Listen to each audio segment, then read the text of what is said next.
चलिए अभी तक हम क्वेश्चन नंबर 2 तक हल कर चुके हैं। आज क्वेश्चन नंबर क्या है 3 है। एक्सरसाइज 4.2 क्वेश्चन नंबर कौन सा है 3। क्या कहता है 3 में, ऐसी दो संख्याएं ज्ञात कीजिए।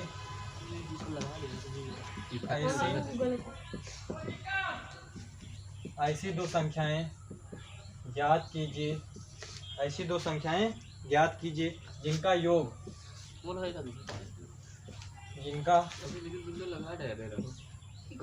जिनका योग 27 हो, जिनका योग 27 हो और गुणनफल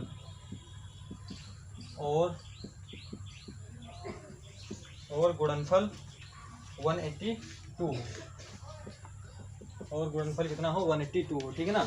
ऐसी दो संख्याएं ज्ञात कीजिए जिनका योग कितना हो 27 हो और गुणनफल कितना हो 182 हो। ठीक है ना। वो दो संख्या ज्ञात करनी है। ठीक है ना।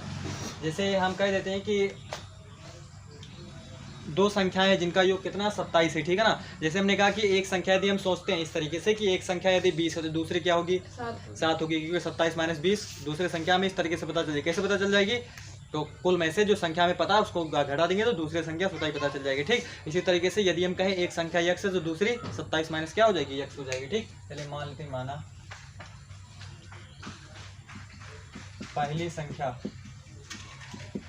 बराबर x है ना, इसीलिए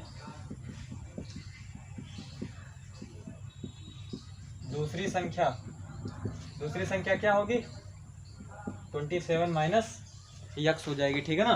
अर्थात 27 - कितनी हो जाएगी x हो जाएगी। अब कहता है उनका गुणनफल कहता है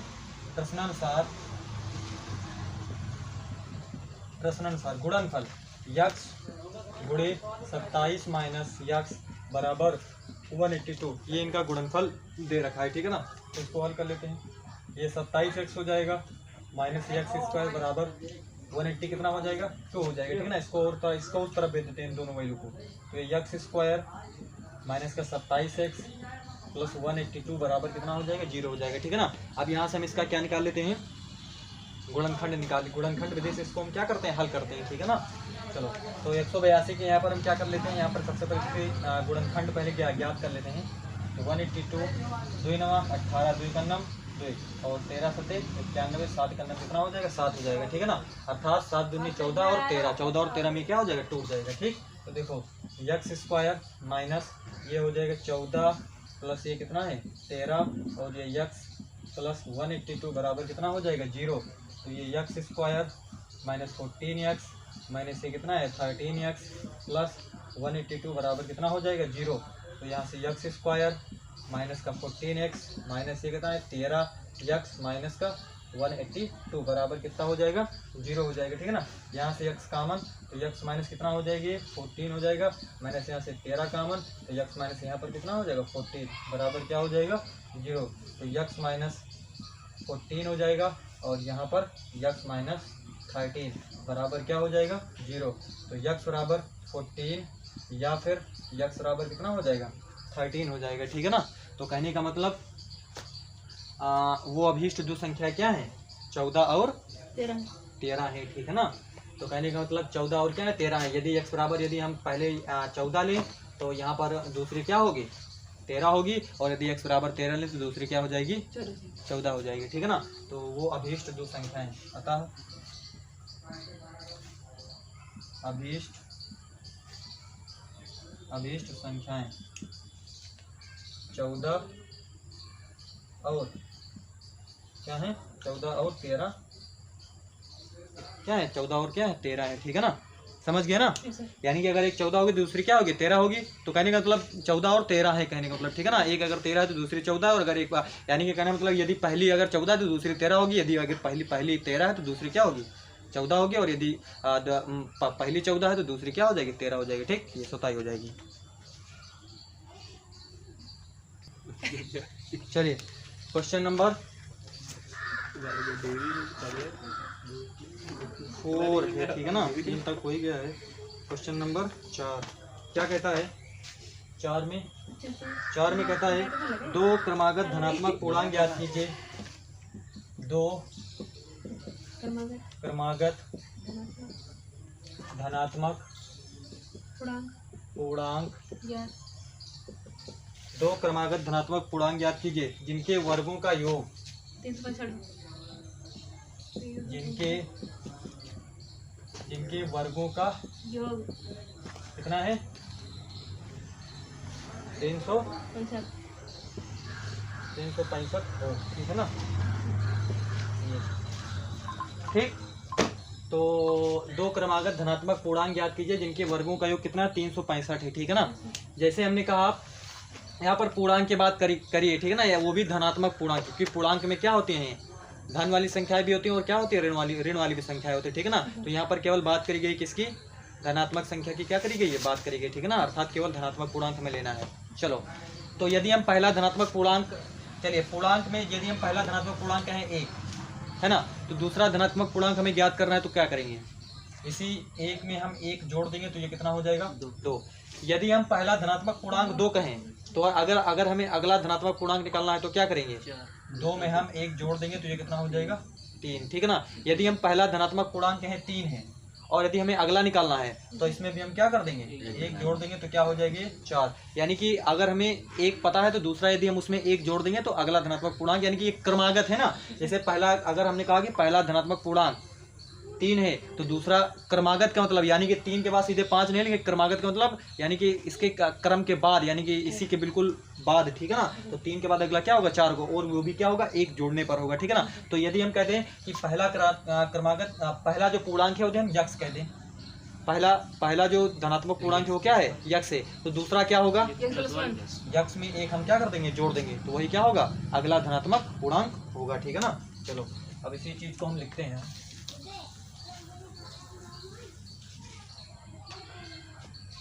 मान लेते हैं, माना पहला धनात्मक पूर्णांक बराबर क्या यक्ष, ठीक है ना। इसीलिए दूसरा क्रमागत धनात्मक पूर्णांक क्या होगा x + 1 होगा, ठीक है ना। इसीलिए दूसरा क्रमागत धनात्मक पूर्णांक x + 1 होगा, ठीक है ना। अब प्रश्नानुसार क्या कहता है, जिनके वर्गों का योग है ना, ये जो दोनों धनात्मक पूर्णांक है इनके वर्गों का योग कहता है, ठीक है ना। अर्थात x का वर्ग, ये देखिए x का वर्ग कर दिया और x + 1 का वर्ग कर दीजिए, ठीक है ना, और इनके वर्गों का योग, और ये योग कर दिया, ठीक है ना। तो वो बराबर है किसके 365 के, क्या है ये बराबर है, ठीक है ना, ये प्रश्न कहता है। चलो इसको हल कर लेते हैं। तो x² इसका वर्ग खोल देते हैं, ठीक है ना। तो देखो a² b² प्लस ये कितना हो जाएगा 2ab हो जाएगा बराबर 365 हो जाएगा, ठीक है ना। तो ये कितना हो जाएगा 2x² प्लस कितना हो जाएगा 2x + 1 माइनस का 365 बराबर कितना हो जाएगा 0। तो ये देखिए 2x² प्लस ये कितना हो गया 2x हो गया और माइनस का यहाँ पर कितना हो जाएगा 364 बराबर कितना हो जाएगा 0 हो जाएगा, ठीक है ना। चलिए 2 से सारी को भाग कर देते हैं, ठीक है ना। तो देखो यहाँ से x² बचेगा प्लस कितना बचेगा 2 बचेगा माइनस 2 का नाम कितना हो जाएगा 2 2 × 16 2 दूनी 4 बराबर कितना हो जाएगा 0 हो जाएगा, ठीक है ना। यहाँ से हम क्या कर देंगे 2 से सारे में भाग कर देते हैं, यहाँ पर x बचेगा, ठीक है ना। ये 2 से सारे में भाग कर दे तो यहाँ पर x² बचेगा और यहाँ पर कितना बचेगा x बचेगा और यहाँ पर 2 का नाम 2 2 × 16 और 2 दूनी कितना हो जाएगा 4 हो जाएगा, ठीक है ना। तो ये हो जाएगा। चलिए अब इसको क्या करते हैं हल कर लेते हैं, ठीक है ना। चलो देखो 182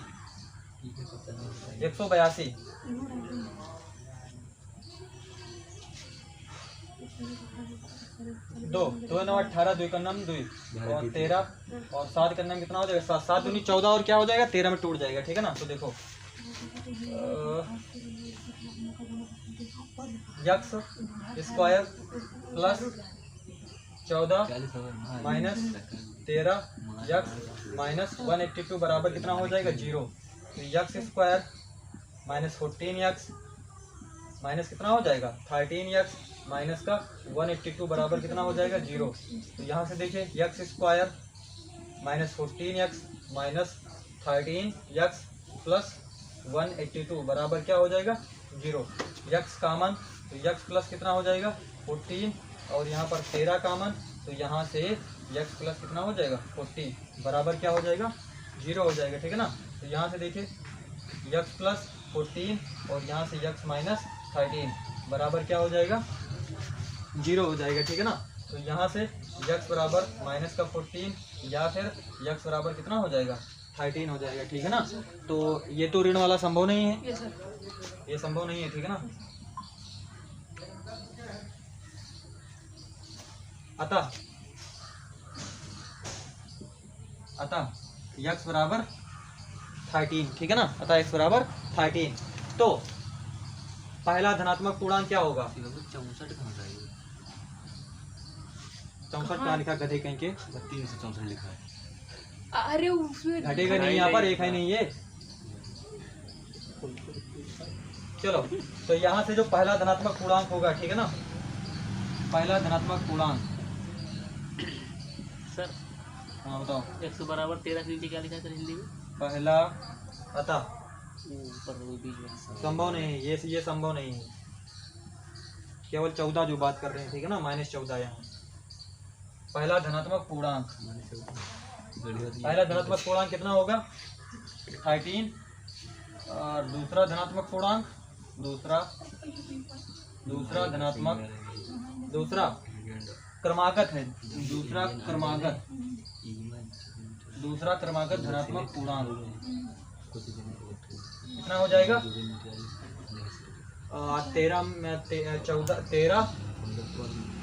13 प्लस 1 बराबर कितना हो जाएगा 14 हो जाएगा, ठीक है ना। तो ये चीज हो जाएगा।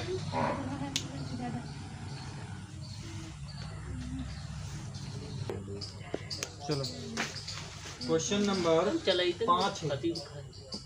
क्या कहता है एक समकोण त्रिभुज की ऊंचाई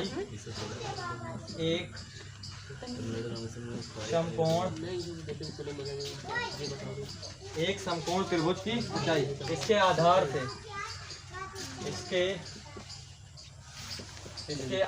से 7 सेंटीमीटर कम है, 7 सेंटीमीटर कम है। यदि कर्ण 13 सेंटीमीटर का हो, यदि कर्ण 13 सेंटीमीटर का हो, है ना, तो अन्य दो भुजाएं ज्ञात कीजिए। तो कोण के बगल का लिख रहे हैं तो अन्य दो समकोण तो अन्य दो भुजाएं एक समकोण त्रिभुज ज्ञात वो त्रिभुज जो अन्य दो भुजाएं क्या करनी है हमें ज्ञात करनी है, ठीक। क्या कहता है एक समकोण त्रिभुज की ऊंचाई इसके आधार से 7 सेंटीमीटर कम है और यदि कर्ण 13 सेंटीमीटर कम हो तो अन्य दो भुजाएं क्या करनी है हमें ज्ञात करनी है, ठीक है ना। चलो तो क्या कहता है एक समकोण त्रिभुज, सबसे पहले एक समकोण त्रिभुज हम बना लेते हैं, ठीक है ना। चलो देखो ये क्या है, ये एक समकोण त्रिभुज है, ठीक है ना। समकोण त्रिभुज का क्या मतलब जिसकी चारों भुजा बराबर नहीं, एक समकोण जिसका एक कोण 90 का, हाँ जिसका एक कोण क्या हो 90 अंश का हो, ठीक है ना, वो क्या है समकोण है, ठीक है ना। तो क्या कहता है एक समकोण त्रिभुज की ऊंचाई, एक समकोण त्रिभुज की जो ऊंचाई है यहाँ पर देखिए ये हम कहते हैं कि ABC एक समकोण त्रिभुज है, ठीक है ना। यहाँ पर ऊंचाई क्या है, ये AB क्या है ऊंचाई है इसकी, ठीक है ना। इस समकोण त्रिभुज की ऊंचाई क्या है AB है और आधार क्या है ये BC किसका क्या है आधार है, ठीक है ना। ये तो 90 डिग्री है ही है, ठीक है ना, ये 90 डिग्री है, ठीक है ना। तो अब देखो क्या कहता है समकोण त्रिभुज की ऊंचाई, ये जो ऊंचाई है, ठीक है ना, ऊंचाई इसके आधार से 7 सेंटीमीटर कम है। तो यदि आधार हम कहते हैं कि यक्स सेंटीमीटर है, आधार कितना है यक्स सेंटीमीटर है, ठीक है ना। कहता है ऊंचाई इसके आधार से 7 सेंटीमीटर कम है, यदि ये यक्स है तो ऊंचाई क्या होगी 7 कम है, अर्थात यक्स माइनस क्या होगी यक्स माइनस 7 सेंटीमीटर होगी, ठीक है ना। ये चीज होगी, ठीक है ना। और क्या कहता है कर्ण दे रखा है और कर्ण कितना है, ये वाली जो भुजा है AC क्या है ये कर्ण है, ठीक है ना। 13 सेंटीमीटर क्या है ये कर्ण है, ठीक है ना। तो क्या कहता है अन्य दो भुजाएं हमें क्या करनी है ज्ञात करनी है, ठीक है ना। तो अन्य दो भुजा हमें क्या करनी है अर्थात ये वाली और ये वाली एग्जैक्ट, यानी कि कर्ण तो पता है बट ये और ये हमें क्या करनी है ज्ञात करनी है, ठीक है ना। चलिए हम मान लेते हैं, माना समकोण त्रिभुज,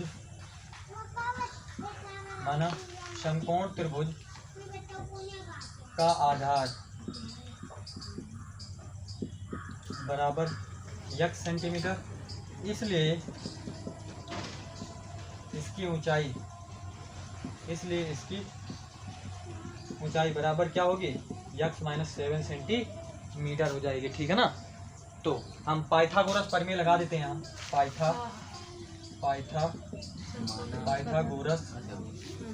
पाइथागोरस प्रमेय से क्या होती है, काण का स्क्वायर बराबर क्या होता है, लंब का स्क्वायर प्लस क्या होता है, आधार का स्क्वायर। ठीक है ना। तो काण यहाँ पर क्या है, AC, तो यहाँ पर AC का स्क्वायर, AC का होल स्क्वायर पूरे का। ठीक है ना यहाँ पर। और यहाँ से लंब क्या है, AB का होल स्क्वायर, और यहाँ से BC, इसका भी क्या हो जाएगा, होल स्क्वायर हो जाएगा। ठीक है ना। तो AC कितना है, 13 का वर्ग, और AB कितना है, AB x माइनस 7 का वर्ग, और ये क्या है, x का भी क्या कर देते हैं, वर्ग कर देते हैं। ठीक है ना, BC। चलो 13 3 169 होता है। ठीक है ना। तो यहाँ से a स्क्वायर प्लस क्या हो जाएगा, b स्क्वायर, अर्थात 7 से कितना हो जाएगा 49, माइनस का 2ab, माइनस का 7 दूनी कितना हो जाएगा 14, कितना हो जाएगा x हो जाएगा। ठीक है ना। प्लस ये कितना हो जाएगा, x स्क्वायर हो जाएगा। ठीक। तो देखो 169 बराबर x square 2x square, minus के ये कितना हो जाएगा 14x हो जाएगा, और प्लस का ये कितना है 49, और प्लस का ये कितना हो जाएगा 49 हो जाएगा। ठीक है ना। तो देखो 2x स्क्वायर माइनस का 14x, और प्लस का ये कितना है 49, माइनस का 169 बराबर कितना हो जाएगा, 0 हो जाएगा। ठीक है ना। 169 बराबर कितना हो जाएगा, 0 हो जाएगा। चलो देखो आगे, 2x स्क्वायर माइनस का 14x, चलिए 169 में से 49 जाएगा, कितना बचेगा,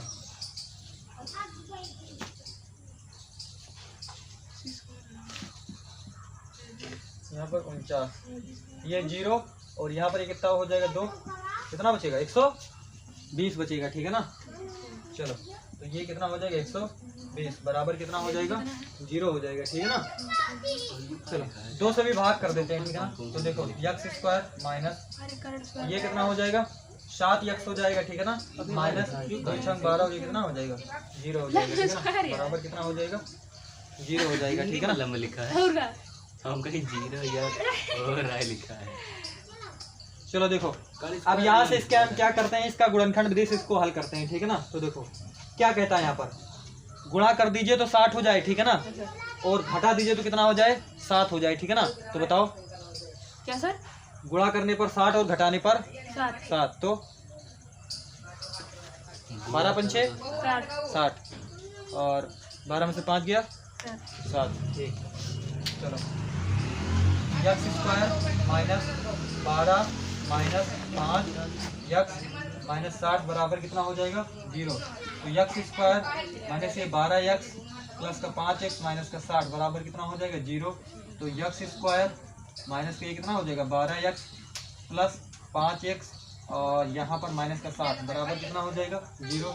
x कामन, x माइनस कितना हो जाएगा 12, और प्लस के यहाँ पर 5 कामन, x माइनस कितना हो जाएगा 12, और यहाँ से देखिए x माइनस 12, और यहाँ से x प्लस कितना है x प्लस 5 बराबर कितना हो जाएगा 0 हो जाएगा। ठीक है ना। x माइनस 12 और x प्लस बराबर 0। तो देखिए x बराबर कितना हो जाएगा 12, या फिर x बराबर कितना हो जाएगा माइनस का 5। माइनस 5 तो संभव नहीं है। ठीक है ना। ये संभव नहीं है, ब्रैकेट में इसी के आगे लिख देंगे। ठीक है ना। संभव नहीं है ना, क्योंकि यह संभव नहीं है, क्योंकि ये जो इसकी जो आधार है वो माइनस में नहीं होगा। ठीक है ना। चलो तो यहाँ से हम लिखेंगे, तो अतः समकोण त्रिभुज का, अतः समकोण त्रिभुज की ऊंचाई, समकोण त्रिभुज की ऊंचाई कितनी होगी 12 सेंटीमीटर, और आधार समकोण त्रिभुज का आधार कितना होगा यहाँ से कितना यक्स माइनस 7, यक्स माइनस 7 बराबर कितना हो जाएगा 12 माइनस 7 बराबर कितना हो जाएगा 5 सेंटीमीटर हो जाएगा। ठीक है ना, तो ये इसके क्या होगा आधार होगा। ठीक है ना, इस समकोण त्रिभुज का।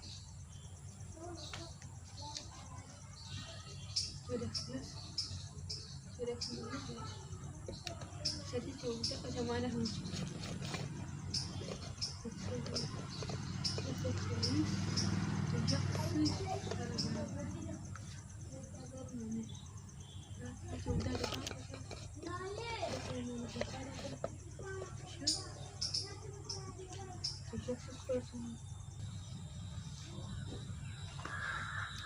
चलिए क्वेश्चन नंबर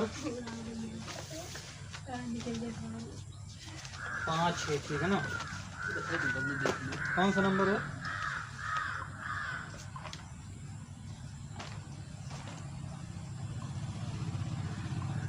क्वेश्चन नंबर 6 है। ठीक है ना, 5 तक हो गया। क्वेश्चन नंबर 6 क्या कहता है? एक कुटीर उद्योग, एक कुटीर उद्योग, एक कुटीर उद्योग एक दिन में कुछ बर्तनों का निर्माण करता है। एक दिन में कुछ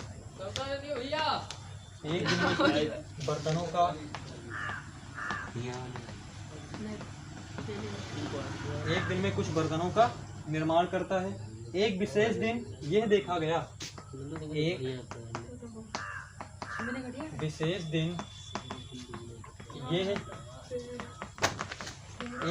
दिन यह देखा गया कि प्रत्येक नग की निर्माण लागत प्रत्येक नग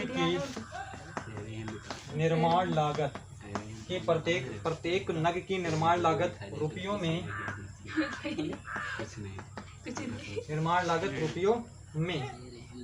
उस दिन के निर्माण किए गए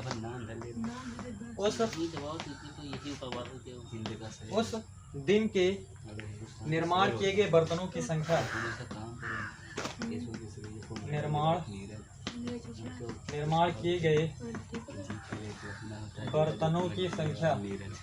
निर्माण किए गए बर्तनों की संख्या के 2 गुने से 3 अधिक थी।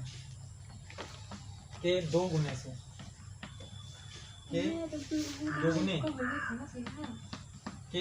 से 3 अधिक थी। 3 अधिक थी। ठीक है ना, कहता है यदि उस दिन की कुल निर्माण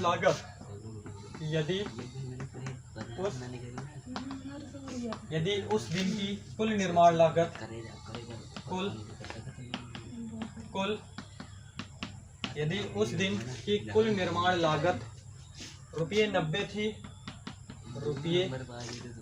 रुपये 90 थी, है ना, तो निर्मित बर्तनों की संख्या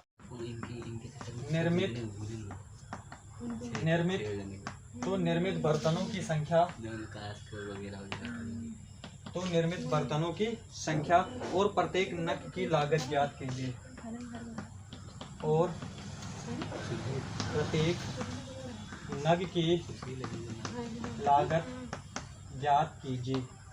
ठीक, चलो प्रश्न देखो क्या कहता है। क्या कहता है प्रश्न? एक कुटीर उद्योग है ना, एक छोटा सा उद्योग है। ठीक है ना, कुटीर मतलब छोटा उद्योग है। तो एक कुटीर उद्योग एक दिन में कुछ बर्तनों का क्या करता है? निर्माण करता है। ठीक है ना, एक दिन में कुछ बर्तन बना लेता है कुटीर उद्योग। ठीक है ना, एक विशेष दिन ये देखा गया कि प्रत्येक नग की जो निर्माण लागत है, यानी कि एक नग बनाने की जो लागत है, ठीक है ना, उस दिन के निर्माण किए गए बर्तनों की संख्या के, है ना, 2 गुने से क्या है 3 अधिक थी। ठीक है ना, तो देखो हमने क्या किए, उस दिन कुछ बर्तन क्या किए गए? निर्मित किए गए, हम मान लेते हैं। ठीक है ना, निर्मित बर्तनों की संख्या उस दिन हम मान लेते हैं कुछ बर्तन निर्मित किए गए। ठीक है ना, चलिए हम मान लेते हैं, माना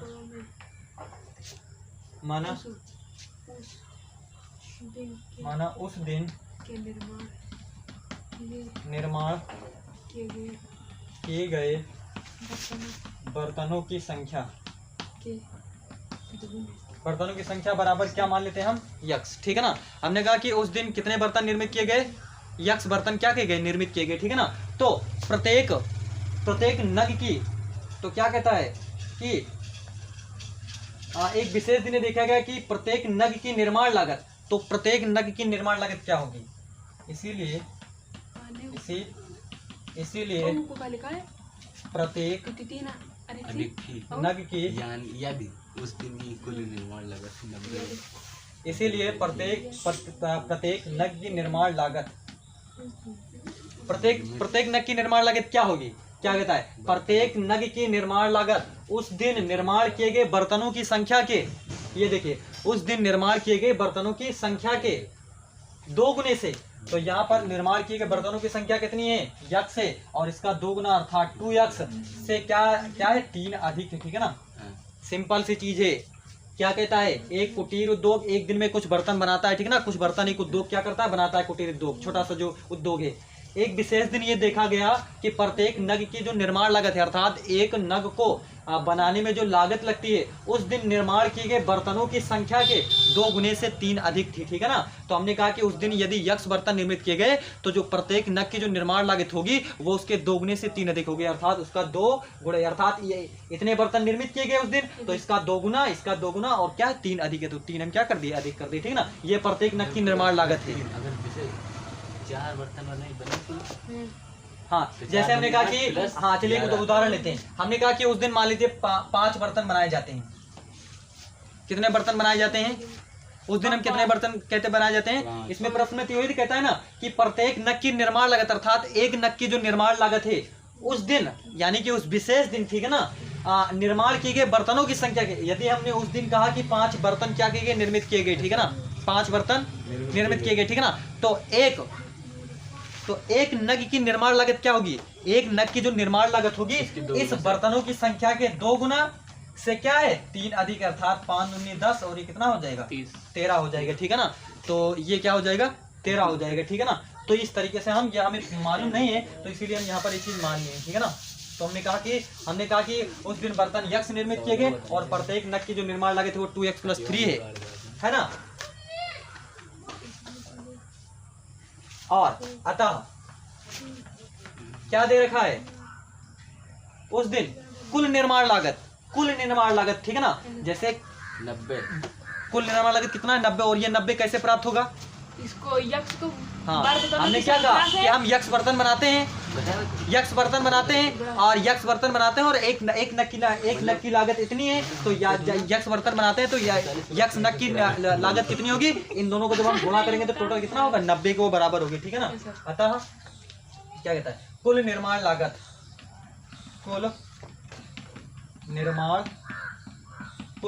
लागत क्या है, यक्स गुणे 2x + कितना है 3, और ये बराबर कितना है 90, ये चीज दे रखा है, ठीक है ना। चलो इसको हल कर लेते हैं। तो देखो ये देखिए 2x² प्लस ये कितना हो जाएगा 3x बराबर कितना हो जाएगा 90 हो जाएगा, 2x² + 3x बराबर 90, ठीक। तो देखो 2x² + 3x माइनस कितना हो जाएगा 90 बराबर कितना हो गया 0 हो गया, ठीक है ना। ये चीज चलो देखो, अब देखिए 9 दूनी 18 अर्थात 180 आया, ठीक है ना। तो कहता है कि गुणा कर दीजिए तो 180 हो जाए और घटा दीजिए तो 3 हो जाए, ठीक है ना। तो इसको सबसे पहले डायरेक्ट हम नहीं पता करें तो इसके सबसे पहले गुणनखंड विधि से इसको थोड़ा तोड़ देते हैं, ठीक है ना। 2 9 18 है ना, 2 9 18 0, तो यहाँ से देख लेते 2 चौको 8, 2 पंचे 10, और यहाँ से 3 गन्नम 3 पचे 15 हो जाएगा, ठीक है ना। और यहाँ से 3 पचे 15, और यहाँ से 5 गन्नम कितना हो जाएगा 5 हो जाएगा, ठीक है ना। 2 9 18 0, ठीक है ना, और 2 चौको 8 45, और 15 3 45, और यहाँ से 5 3 15 और 5 ठीक। चलो देखो 5 3 15, 3 दूनी 6, 6 दूनी 12 होता गधे कहीं की, 5 3 15, 3 दूनी 6, 6 दूनी 12, अर्थात 15 और 12, ठीक है ना। तो 3 बचेगा ना। चलो देखो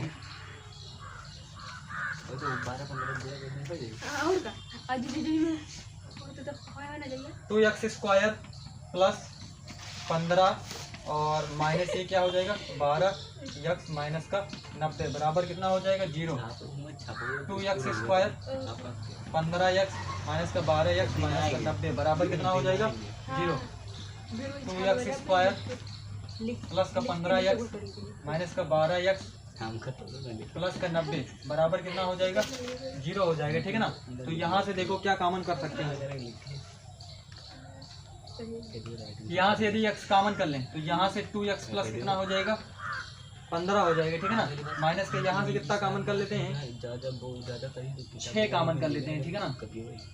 कितना कॉमन कर लेते हैं? 6 कॉमन कर लेते हैं। तो जब हम यहाँ से 6 कॉमन करेंगे तो कितना हो जाएगा? 6 दूनी 12 और प्लस और यहाँ से 6 या कन्नम 6 कन्नम 6 3 6 पंचे 30 और ये अर्थात 2x प्लस कितना हो जाएगा? 15। तो यहाँ से देखिए 2x प्लस 15 और यहाँ पर x माइनस कितना हो जाएगा? 6 बराबर क्या हो जाएगा? 0 हो जाएगा, ठीक है ना। चलो अब इसको और हल करते हैं। तिथि याद है हमारे ना तिथि याद है और सबको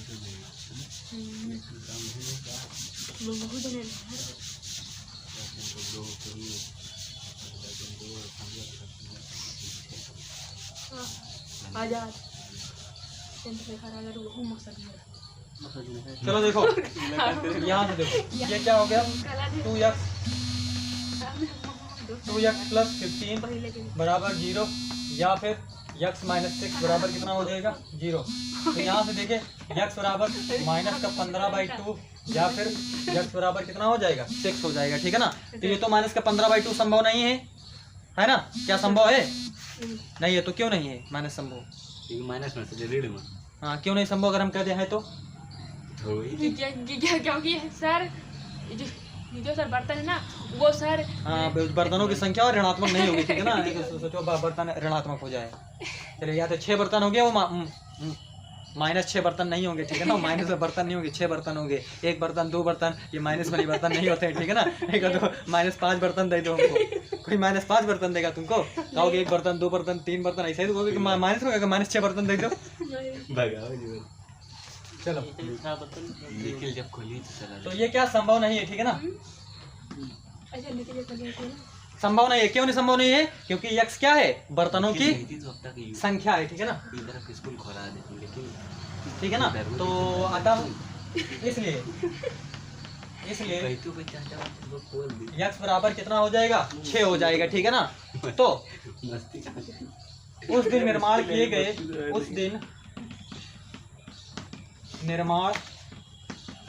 किए गए बर्तनों की संख्या बराबर कितनी हो जाएगी? 6, है ना। और प्रत्येक नग की निर्माण लागत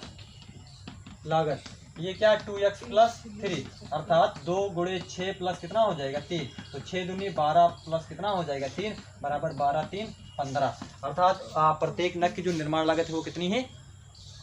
15 है, ठीक है ना। समझ गए ना।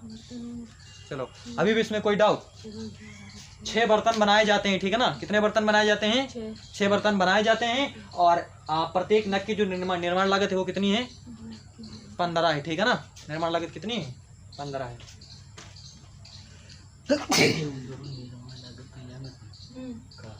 मतलब कोई खर्चा है? 15 रुपये लगा तो उसमें बेकर करते हैं कुछ। अरे 15 रुपये लगा तो 25 रुपये 25 रुपये बनाने तो सही का रुपये। अच्छा तुम लोग तो जय सवाल हो तो ये तो जय सवाल है।